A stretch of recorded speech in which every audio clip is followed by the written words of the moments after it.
Welcome to Mental Health Monday. My name is Mick Coyle. Coming up on the programme this week. We need to laugh when we feel a sense of loss or a sense of sadness or a sense of a coping mechanism that's required. I think that's where humour is much more powerful. You know, with my nan's funeral, if you find yourself in the car driving in the opposite direction to the hearse, then you're probably going the wrong way, and but we ended up laughing about that afterwards as well. It's not just that it's funny, it's that, oh right, this is what people go through, this is not just what I'm going through, this is the general human experience. And I'll be reminding you how you can make connections with mental health organisations within your community. It's Mental Health Monday. The home of the UK's conversation about mental health. Welcome to Mental Health Monday. For those who were listening last week, mentioned, got a bit of the old COVID in the house. Just blowing its way through now. Don't worry, kids have been back in school this week or last week, depending on when you're listening to this. So fingers crossed we've seen our way through that particular crisis, but a little bit hairy for a time. Just before we crack on with this week's conversation, just wanted to mention a couple of things in terms of some general housekeeping for the programme. So a couple of weeks ago, I think I mentioned we had some nominations in the Commercial Radio News Awards for the work we do here at Mental Health Monday.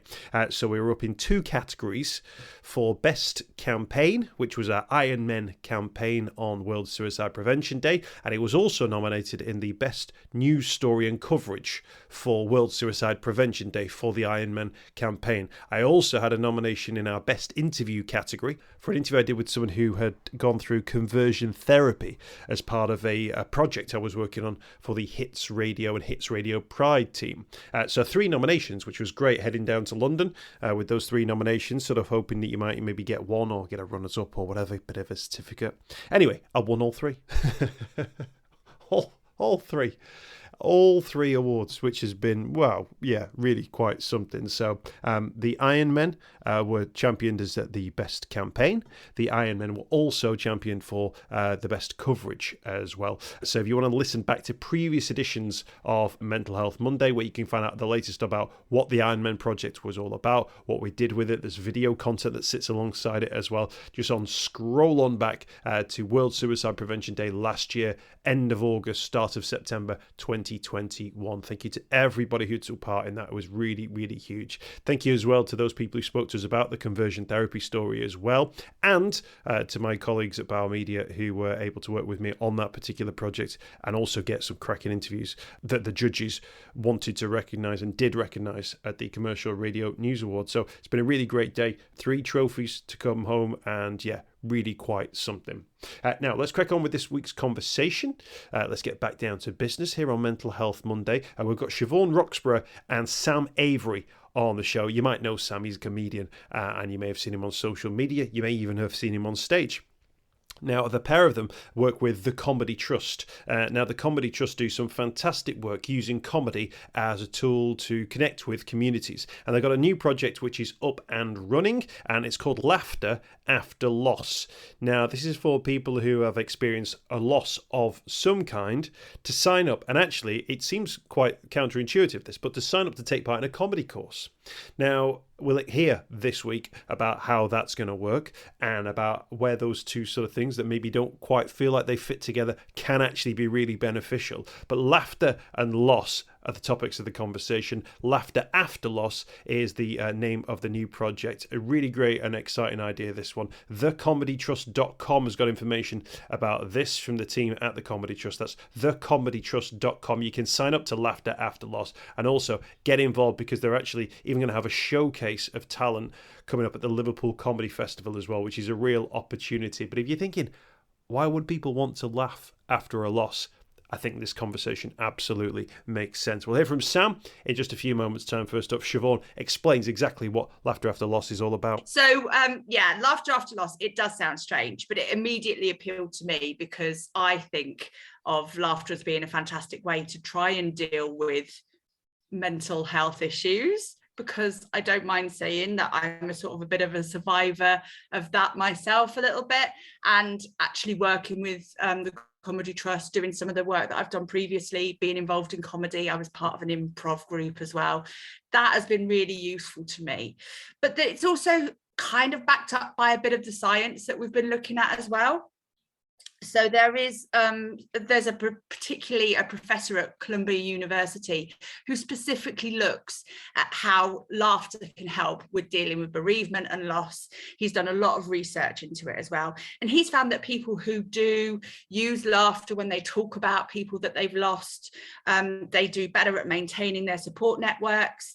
They have better mental health outcomes sort of 2 years on in terms of their recovery. And when you think about it, we're very used to the idea that the brain is a little creature of habit, and if we want to learn how to do algebra or play an instrument or do a sport or that kind of thing, we have to practice regularly. Unfortunately, the brain can respond like that to low mood and unhelpful intrusive thoughts. So although we perfectly accept those as being natural responses to grief, what the Comedy Trust is there to do is to provide a little bit of a respite from that. So a little bit of distraction, a little way of sort of teaching you how to laugh almost at some of the things that when life gets you down. I do it all the time. So like I quite often, when I'm talking about things that have gone wrong in my day, so I look after a couple of disabled children that are mine, so nobody else is going to do it for me. I talk about these things and laugh at them as I'm talking to people about them, because that's the habit that I've got into. And instead of kind of driving people away and making it awkward, they actually kind of just go, oh, you're still laughing at it. Let's go for a drink sometime, rather than, oh, I don't know what to do with this. So it does help people to maintain their support networks. Everybody is going to be sympathetic to someone who's been through a loss, but they might not know how to deal with that if it's very raw and very in front of them. So if you can learn to deal with it through some of the positive ways of speaking, through humour, through relating to others, peer support, that's essentially what we're doing, facilitated peer support, then you can allow people to have those conversations and keep them healthy with the people in their lives. There's something in that sort of mindset, isn't there, Siobhan, where to laugh at something, it often, particularly when it's sad, it requires you to place yourself in a slightly different position and look at it from a slightly different angle. I think maybe sometimes if you're going through a difficult period, to offer yourself, or have the skill set to offer yourself an extra perception on something, seems like a really decent tool to have. And it just so happens that it's also a tool that allows you to find a situation funny. So it seems like a good skill that we should all maybe develop. Yeah, and it's fantastic to see how some of the practitioners do that with some of the people that we work with. So if we're talking to somebody, and there was somebody who was talking about one of the workshops, without giving too much away, about how she with her dad on his deathbed, and suddenly all these little pockets of money that he started wanting to hand over to the daughter were coming from different places. And she was sort of, the practitioner was saying, oh, was your dad involved in a secret life of crime, or, you know, embezzling money left, right and centre? And we just all started laughing at this idea that this chap, who I'm sure wasn't involved in anything like that at all, was actually this crime boss with these like secret little accounts around the, you know, in Panama and places like that. So it really got this person laughing at what had actually been quite a sad time in their life. And sometimes when you listen to people who have these little catalogues of things that go wrong at the same time, it's like somebody's written them into a bad sitcom, and kind of the only way to sort of get onto that and turn it around is just to sort of list them out, almost as if like, and somebody's going, I wouldn't believe that. If somebody wrote that into a sitcom, that wouldn't be true. But these things do happen to people, unfortunately. So we, with our practitioners, they sort of help frame these things in a more positive light. We sort of help focus. So one of the people who comes to our group is a funeral celebrant, and he goes into people's homes when somebody has just died and talks to them about the person that we're celebrating. I love that term, because it is what we really want to do. We want people to celebrate us and celebrate the people who've meant something to us. And so he will bring out those funny stories from the families and fill the service with what we loved about the way that someone lived, rather than the way that they died. And because that is what is the most important thing about all of us. So we sort of also help people talk about the experience that we've had that have given meaning to our lives with that person before they've died. You know, it's interesting, that, Siobhan, because I think if you said to someone, how should you speak about someone who's died, naturally people would say, presumably because we're pre-programmed to feel that way, you'd speak very deferentially about them, solemnly. But that's a notion of society that we've placed on death, hasn't it? Isn't it? Whereas actually you could say, well, actually, when someone goes, we remember their great moments. We laugh about the things that we used to laugh. Like that in and of itself is a celebration of life. And it's only that we've just decided that we do things in a slightly, the Queen Victoria wore black for the rest of her life sort of thing. It's only that we've decided that that is the standard, that this feels like a slightly stranger conversation. And actually, what you've just described is really normal. Someone you remember who you really liked, you remember in their life, and everyone's smiling and laughing. That seems much more sort of emotionally intelligent, doesn't it? And it is quite peculiar to the way that it is peculiar to our particular culture. Other cultures do things in a more celebratory way, and have different kinds of rituals around remembering those funny things about people, and don't necessarily wear black. So, for example, a lot of cultures, it's normal to wear white when someone passes. And actually, it's something that happened to Queen Elizabeth II's mother when her husband passed, and she had to go on a tour of Europe. She wore white because she didn't want to be this big, dark, negative impact on the people that she was meeting when she went around. So she wore white. So a lot of the ways that we deal with death culturally are very normal to us, might not be the very, very healthy way to deal with them. Absolutely. Let's bring Sam Avery onto the program. Sam, thank you for your time as well today. It's a really brilliant project, and Siobhan set it out really nicely in terms of how it will work and the benefits that it will bring. I don't know about you, Sam, but like some of the funniest conversations I've had with like family members have been at like funeral wakes, like once the funeral itself is done, much more relaxed time. And actually they can be sort of quite positive experiences. And a lot of that is the storytelling, is the laughing and the joking. And that can come during those sort of times. Yeah, I mean, I love a wedding, but I also love a good funeral as well. Not because I like celebrating the fact that somebody's no longer with us, but it is that thing that you just talked about where people, I think, use humor much more in a situation where it's required. And I think that's when we need to laugh. We need to laugh when we feel a sense of loss or a sense of sadness or a sense of a coping mechanism that's required. I think that's where humor is much more powerful, which is why a lot of, especially when you watch stand-up comedy, a lot of comedy is not stories about happy occasions. It's often stories about when things didn't quite work out and go to plan, because that's when laughter is needed. It sort of bridges the gap between our expectations and the reality that we're living in. And it gives us like a way to kind of wrap our emotions into a digestible chunk that we can kind of digest and we can get over with, and we can reframe different situations. And it is an odd, peculiar part of the human race that funerals, like you say, once the service is out the way, the wake. I mean, I've had some of the best laughs ever at those things. Ultimately, they are very sad affairs if you take a step back, but the way people choose to remember often is very, very positive. And I think with this project, that for some people, it's not going to be the right approach, but for some people, it's going to be the perfect approach. And again, it's not a one size fits all. It's for those out there who feel that kind of they're at a point where they're ready to use humor and laugh about things. This is what this project's for, and these are the people that we're going to be helping. Yeah, I think as well, it almost gives permission for people as well, doesn't it, to kind of say you don't have to look at it as you presume you're expected to look at a death. You can look at it from a different point of view. Actually, in terms of for people who are signing up to the course, and I'll give details for where people can do that, what guidance do you give them, Sam, about sort of the nature of sort of storytelling? Because of course, like if someone came up on stage, or if someone gave a speech at a wake and it was about the reason that the person died, you might go, oh, maybe this is a little bit too close. But actually, in terms of relatability, memories of that person, the nature of death in and of itself, things that are particular to the experience around that person's passing, I guess will be quite relatable to a lot of people in the room. And I guess as a comedian, you've got to find what's that button that you can press, which is going to bring the audience with you. And I guess that's why we've got sort of the experts on the course who can guide you through that to find where the true comedy lies. Yeah, and I think with this project, it's very much a lighter touch. So it doesn't necessarily have to be the person coming along and talking about the person they've lost if they don't want to. it could just be laughing about something else. This is all about laughter after loss. So it's, you know, we could be laughing about the loss, but we could be laughing about anything. We could be laughing about something that happened to them on the way to the session.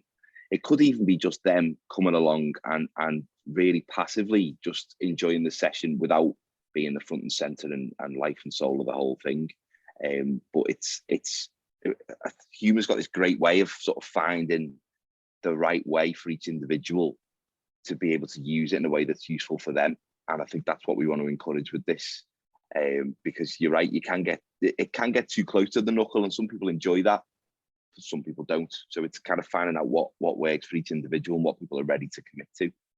Can I ask you about that? Because in terms of that, the individual who goes to use it as part of their own sort of maybe journey away from loss, or as you say, after loss, they might have their own experience, but I guess they're also aware that they're in a room full of other people who are sort of experiencing similar things. So I guess that sort of community sense is quite an important part of this. And I imagine there's a lot of conversations around the reason I found that particularly funny was because it reminded me of this. And I guess that's where a lot of the quote therapy lies within it, within things like this, that those connections open up from, I never thought of it like that, or I didn't think I could say that, or I never felt comfortable expressing it in that way, but you've just done that in a way which, you know, up on stage has allowed me to now maybe vocalize a particular set of thoughts that I had. Yeah, definitely. I think for years we were just very committed to kind of working on the individual's experience when they work with us, whatever project we were doing. And I think over the last probably 10, 12 years, that community element that you mentioned is something that's really come up again and again from people saying, when we asked them, what did you get most from the program that we did with you? You haven't said, oh, I learned how to be more confident, or I learned how to do comedy, or I learned how humor can be used. It was, I felt part of something. I felt like connected to the other participants. And humor is the kind of oil that greases those wheels. You kind of relax people. You give people permission to be able to laugh at things. And that self-realization where you go, I'm not the only one going through X, Y, and Z. Someone else has just said out loud how I've been feeling for the last 3 months. Is so empowering and gives you that really strong connection with the other people that you're in. And that's something that we actively try to cultivate now, rather than it being a secondary kind of effect of what we're doing.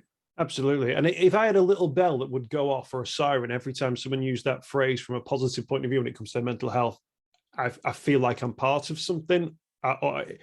It comes up thematically over and over again. Siobhan, I'll bring you back into the conversation at this point. Thematically, that comes up over and over again, that people in this world of, you know, get up in the morning, take the kids to school, go to work, put the kids to bed, get up the next morning, do the whole thing all over again.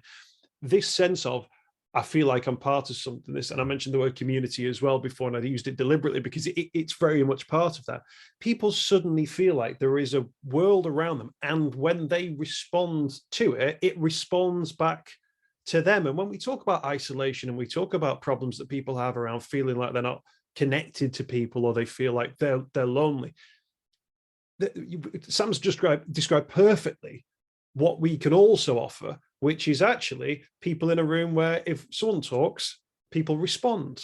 And there's a sense that you're all moving towards, you know, something together. And you touched on, you know, your own mental health journey as well, Siobhan. I just wondered maybe at what point that came in for you, that sense that you felt like you were part of something, or felt you wanted to be part of something bigger, if you like. I think definitely for me, one of the happiest times I've had in my life was being part of Impropriety, which was an improv group that was working in Liverpool a few years ago with Rosie, who's one of the practitioners who works with the Comedy Trust at the helm of it. And it's that little feeling of community that I'm getting by going along to the regular drop-in groups at the moment. And although we've all been through a loss of a kind, because that is actually something that we all have to go through. You know, you can't go through the human experience without going through a loss at some point. But we're actually, apart from that, quite a diverse little group at the moment at the weekly drop-ins. And the practitioners do games to sort of get us to know each other. So we had a game a few weeks ago that we were playing that took up the whole session in the end. And it was one of those ones where you had to tell 2 true things about yourself and one thing that's the lie, and everybody else in the room has to work out which the lie is. Because people are trying to find things that will surprise other people when they learn that they're true. to kind of make the game harder, you end up finding out some really interesting things about other people. And we've got one practitioner who came away saying, well, it just goes to show you should never judge a book by its cover. And because we are we're endlessly fascinating to each other in terms of the fact that we are quite so diverse. And we've got widows who are younger, we've got people who've lost their parents during COVID, we've got people who've lost their partners during COVID, all different ages. And again, we've done some workshops within the NHS, and which is a huge organisation, and brought those. What a privilege, by the way, to be able to provide some support for people who've worked so hard for our community over the past few years. But even within that organisation, there's a huge amount of diversity, and you're sort of bringing people together with maybe one thing in common, just to become really close and engaged with people who lead a different and interesting path to them. So we are definitely seeing that those friendships form, which is really nice, because part of the thing about loss is that you may have lost the person that was your partner in crime that you used to go to the theatre with or the bingo with every week, or you might have lost your husband who you would socialise with other couples with, and now you feel a bit awkward doing that.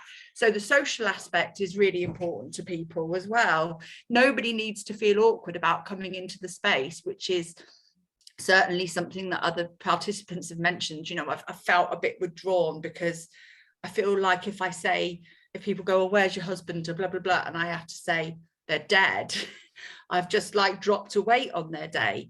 But you come along to our group and it's perfectly expected, and then we can almost be set to the side while we get to know each other a little bit. And so we started the drop-in groups at the beginning of June, and last week on the 29th of June was sort of the first time I've sort of found out how anybody's partner died. And it got to the end of the session and the practitioner was like, oh, I'm really sorry, I brought some things to do when we haven't done those activities. And I said, well, sometimes we just want to chat, and that's nice too, to have that opportunity, particularly now that we were doing some before I joined the project, we were doing some daytime stuff, and now we're doing it in the evening a little bit more, so that people can share their day. And from my friends who've been widowed, I know the evening time can be quite difficult, because even if you work with other people, you will go back after your daytime activities and maybe are in your house of an evening on your own. So it's quite nice for those people to be able to close the day with other people in a social setting as well. So that's a lovely thing to be part of, that people are really enjoying. I think we're small at the moment, but we're really friendly, so we're open to anybody joining us. Absolutely. Well, let's point people in the direction of the website, www.thecomedytrust.com. You can click on the link there to Laughter After Loss, and it's actually building up this to a really special occasion. Coming up on the 10th of November as part of the Liverpool Comedy Festival, with a live show featuring some of the people who are taking part. But this is not to say that everyone who signs up is going to have to find themselves up on a stage if they don't want to. It actually, just being part of those sessions can be absolutely huge. Sam, can I ask you about the sort of, in terms of emotionally dealing with situations? We've had conversations about this from a parenting point of view, and a lot of the work you do now up on stage is telling stories about becoming a parent. I think sort of comedians have done sort of aspects of this for a long while, but you've sort of really sort of captured that market, if you like, of when things go wrong as a parent and you think, oh, I'm the worst parent in the world. My kids are a disaster because I'm a disaster. Emotionally, if you just do that on your own, you can understand why you might put yourself in a very negative position. But I know that that's something that you've done, and other people in different circumstances have done it as well, where you sort of own your shame a little bit, and you put it out there a little bit more to kind of go, actually, this is going to make a really good bit on stage. Instantly, you can then see that circumstance that you find yourself in, you offer yourself a wider perspective of it, and you utilize it to sort of paint a slightly different picture on stage. And I think that's a really useful sort of emotional crutch that you can use yourself. But also it cuts through some of the nonsense and the stigma that people have around perceptions about what they're supposed to be, or how they're supposed to be seen, or how they're supposed to respond. And there's a strong mental health vibe throughout that conversation, isn't there? Yeah, definitely. I mean, it's dead easy for me to sort of talk about my coping strategies because I've done stand up for so long now. I just, whenever something in any way negative happens to me, I instantly think, well, this will probably be funny in some way at some point. So, and then you take that conversation further and you think, well, when I make it funny, normally what happens is for it to be funny, it means that there's a recognition from an audience that they do that as well. So therefore, it's not just that it's funny, it's that, oh, right, this is what people go through. This is not just what I'm going through. This is the general human experience. Now, when I say those things on stage, which I know not everyone gets to do, but when I say it on stage and people laugh, then people say to me, oh, thanks for saying that out loud. I thought I was the only one. My response is always, well, thanks for laughing at it, because I thought I was the only one.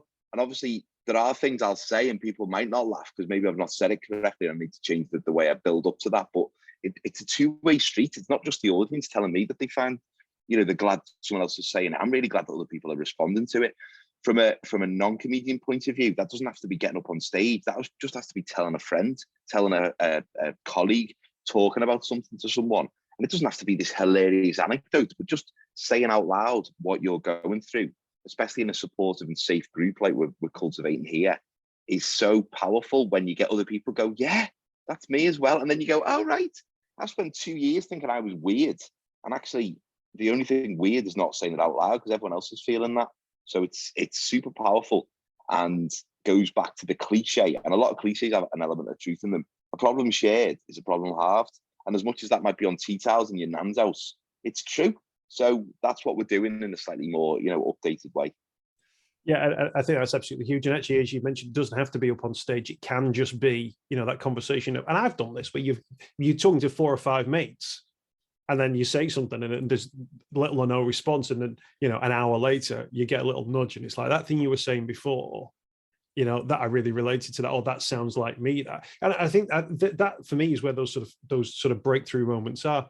Can I ask you in terms of, when people talk about loss, that there's the losing of somebody, but in terms of sort of the focus of the comedy within it, if you like, are there things that stand out to you about maybe aspects that people decide to focus on? About, is it maybe that the partner's not around anymore, that the bad habits they used to have, they're not there either, but they kind of miss them or not? Or like, is there a particular sort of rich seam that people really tap into that maybe surprised you about there being sort of really strong sort of comedy vibes in there?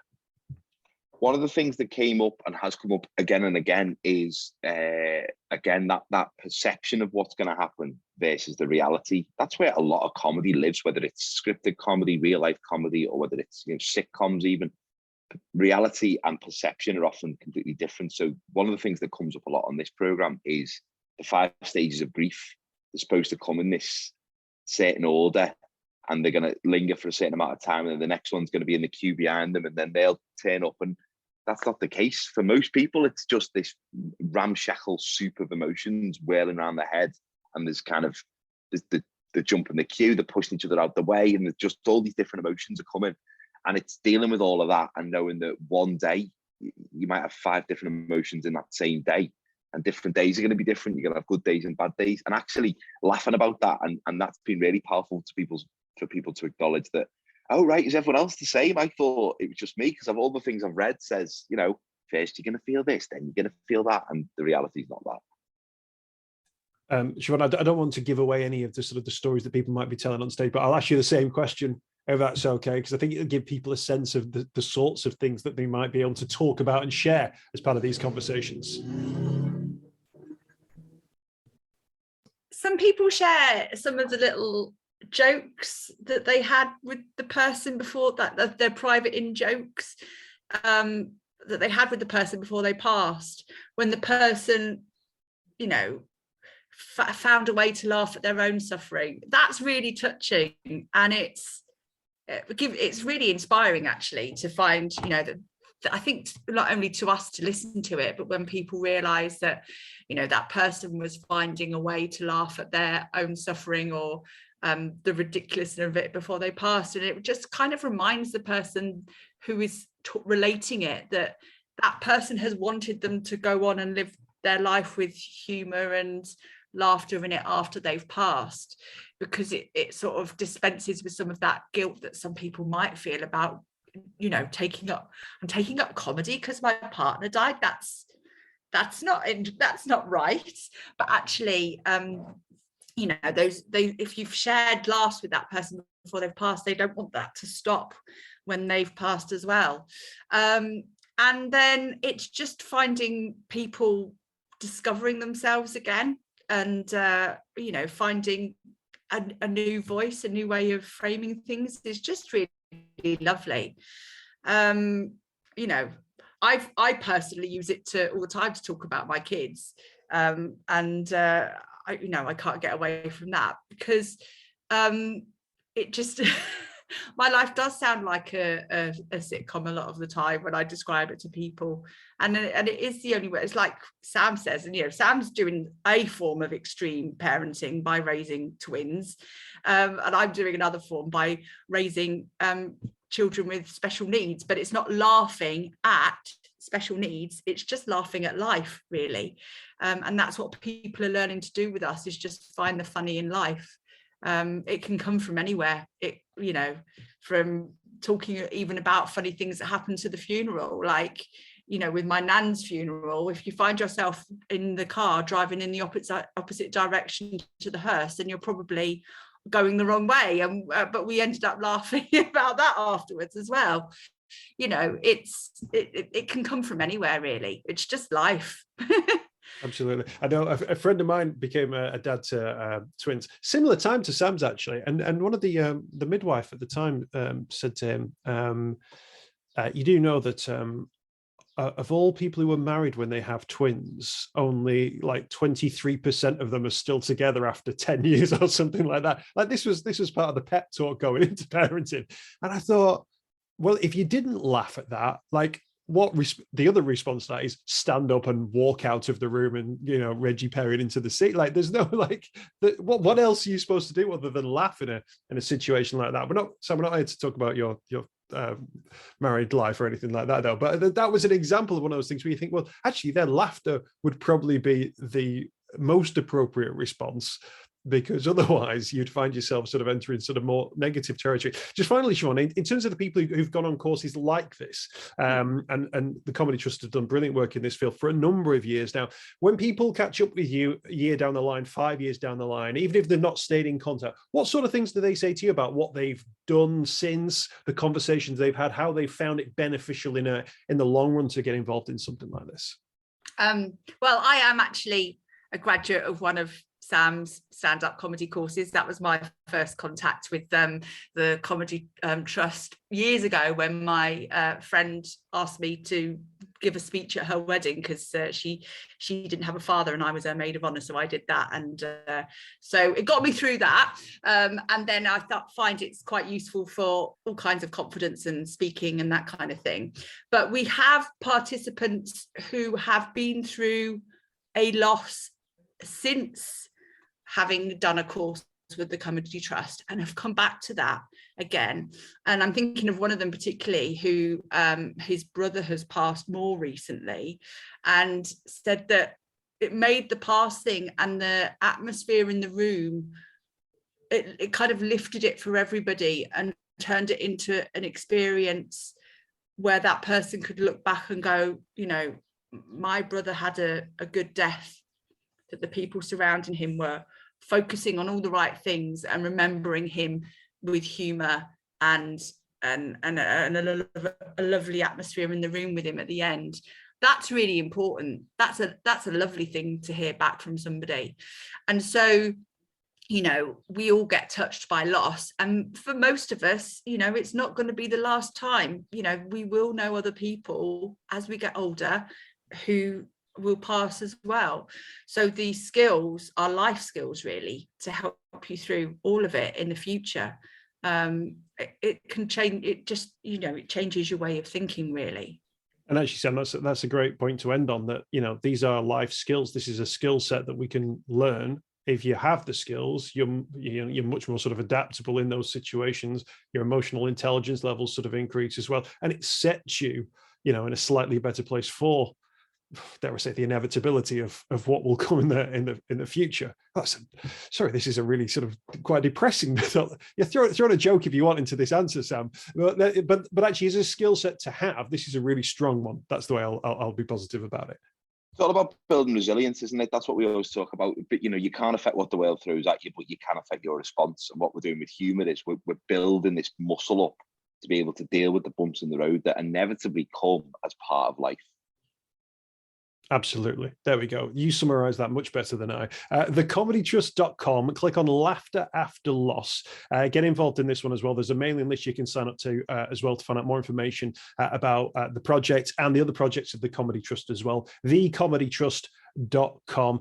Check that out. And the big show on the 10th of November featuring some of the people taking part in this very course. So Sam Avery, Siobhan Roxburgh, thank you so much for your time. Thanks for joining us on the programme. Thanks for having us, Mick. Thank you. Thank you very much. I hope you've enjoyed this week's podcast. Thanks for checking out Mental Health Monday. My name is Mick Coyle. You can find me on Twitter at Mr. Mick Coyle. You can also find me, Mick Coyle, on Facebook as well. Don't forget, if you want to speak to somebody about your mental health, you can do so. The Samaritans, free to call on 116 123. You can find mental health services where you are. Just look for the Hub of Hope. Type in your postcode. It'll find those mental health services close to you. And for support in a crisis, you can text SHOUT to 85258. That's if you're experiencing a personal crisis, you're unable to cope and need support. Shout to 85258. That's a text line. Do get involved in those services. In an absolute emergency, always remember the number to call is 999. Thanks for downloading the podcast this week. We'll be back next week